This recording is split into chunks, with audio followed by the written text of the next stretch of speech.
भंडारा पवनी विधानसभा मतदारसंघातील उच्च शिक्षित अपक्ष महिला उमेदवार म्हणून देवांगना गाढवे सर्वसामान्य जनतेचे लोकप्रिय उमेदवार यांना जनतेची पहिली पसंती मिळतानाचे चित्र दिसून येत आहे।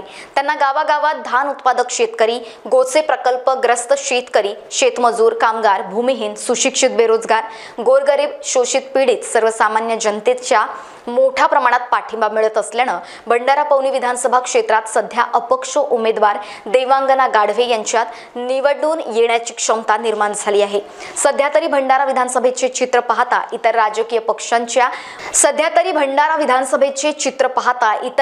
पक्षांच्या उमेदवारांचे धाबे दणाणले असून गावागावातील राजकीय वर्तुळात देवांगना गाढवे यांच्या नावाची जोरदार चर्चा सुरू आहे। भंडारा विधानसभा निवडणुकीत जनतेचे उमेदवार म्हणून देवांगना गाढवे हे भंडारा पवनी विधानसभा क्षेत्रात एकमेव उच्च शिक्षित उमेदवार म्हणून सध्या तरी दिसतायत। महत्त्वाचे सांगायचे असेल तर मागील 2014 या विधानसभेत ते दुसऱ्या क्रमांकावर राहिले होते। देवांगना गाढवे मागील बऱ्याच वर्षापासून समाजसेवा करण्याचा वसा घेतलाय। समाजसेवा करत असताना त्यांच्याशी प्रत्येक समाजाचे नागरिक तसेच सामाजिक संघटनांचे पदाधिकारी आणि कार्यकर्ते जुळलेले आहेत। महान न्यूज 7 करिता कृष्ण बावनकुळे, भंडारा।